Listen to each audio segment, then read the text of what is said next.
Hello everyone, my name is Kat Nichols and I'm a content creator at Happyful, and today I am talking to Hannah from Samaritans, and we're going to be talking a bit more about how to support someone who's going through a difficult time. So Hannah, can you start by introducing yourself and telling us a little bit more about you and the work that you do with Samaritans? So I have been a listening volunteer with the Central London Samaritans branch for 8 or 9 years now. So that whole time I have been a listening volunteer. So I talk to people on the phone, I email people, I talk to people who come in to see us face to face and offer listening support. I'm also involved in training new volunteers. I'm involved in outreach work that we do across London to kind of go to people who don't feel so comfortable reaching out to us. And I've also kind of involved in different kinds of leadership roles in our branch because our organisation is very much volunteer-led. I'd be very interested to know, for anyone who might be knowing that they've got a loved one who's struggling and going through a tough time, have you got any tips to help them bring up some of the more difficult topics? Yeah, I think one of the things that's important to acknowledge is that it is tricky for people.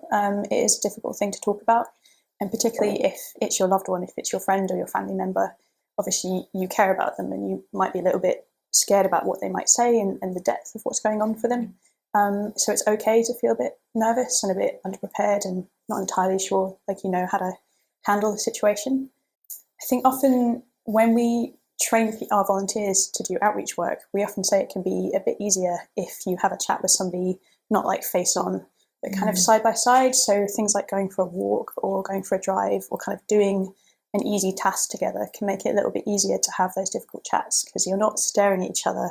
You maybe have other things to look at and to focus on, and it can kind of ease those kind of pauses and that tension a little bit.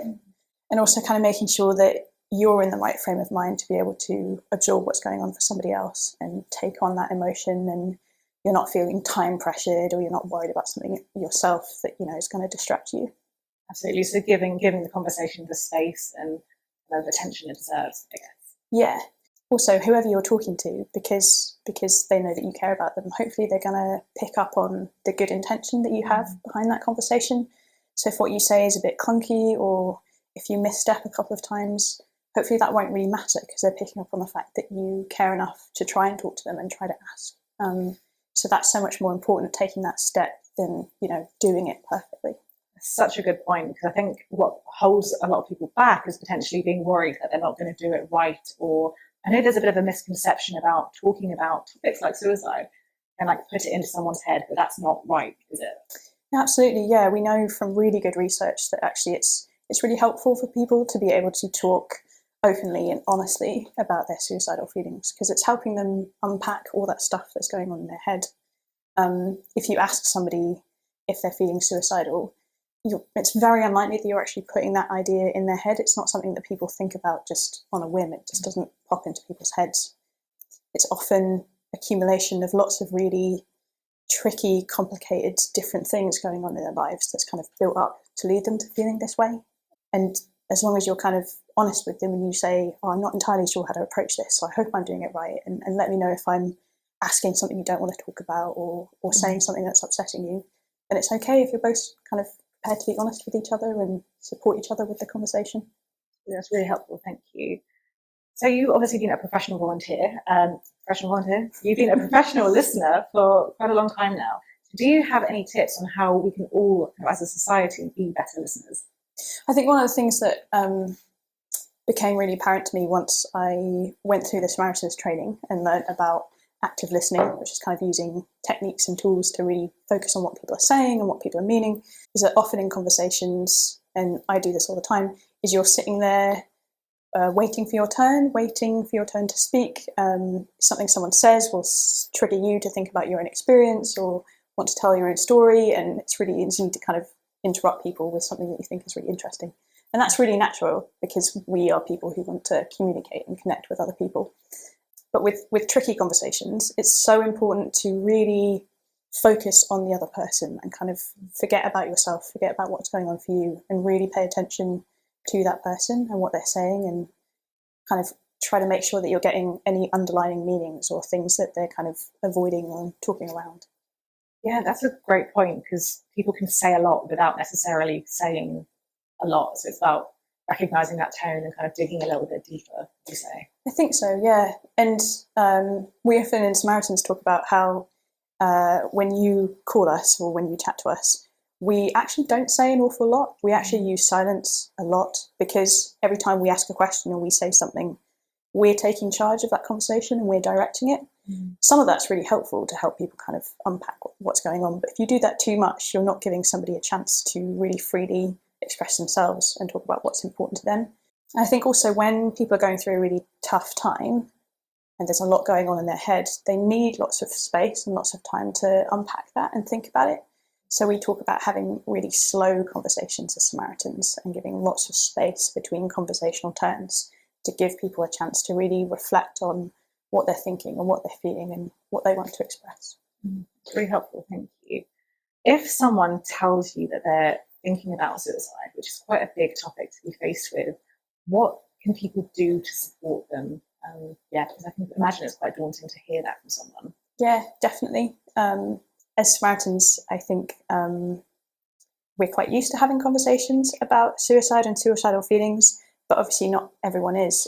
If your friend or your family member tells you that, it might be the first time you've ever actually had that conversation. So yeah, it can be a bit of a scary, bit of a daunting thing to hear.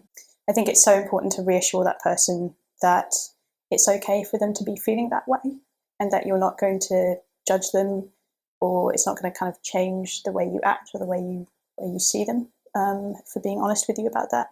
Kind of just trying to support them, if you can, in unpacking that further and talking about, is it kind of thoughts around suicide, or is it the fact that you've got a plan in your head, an idea of how and when you might do it, kind of assessing like what level we're at, how much risk there is. And also thinking about, is this a tricky situation, a really awful situation you're in right now, and that's the only way out of it? Or is it that, in the future things might get better and you might actually feel a different way, in the next couple of weeks or months, things like that. Absolutely. I can imagine signposting is quite a good step as well, because, a lot of us aren't trained therapists. We've not had Samaritans training. So I can imagine signposting to organisations like Samaritans, or even saying, I'll come with you to the doctors to talk about this, could be really helpful as well. Yeah, definitely. I think it's really important for people not to be kind of on their own with something like this, because it is such a big thing. And for your own health and your own safety, to kind of set sensible boundaries around what you can and you can't do. So, for example, people at Samaritans sometimes call us because they have lots of support and lots of people to talk to during the daytime, but they don't want to ring anyone, or people have said, oh, please don't ring me in the middle of the night. I'm not really prepared to do that. And that's where organisations like us come in, where, at times of day, times of year, where other people are less available. So yeah, supporting somebody else to reach out to, if you're at university, it's your counselling services there. If you're at work, maybe it's HR or mental health first aiders.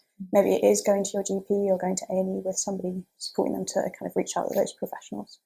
Amazing, that's really helpful. And with that, you mentioned boundaries there. So I'd love to know if you have any self-care tips for somebody who might be supporting somebody who's going through a particularly tough time. As I said, it's kind of making it really clear, like how you can and can't help, both to yourself and to the other person, and also seeking support for yourself.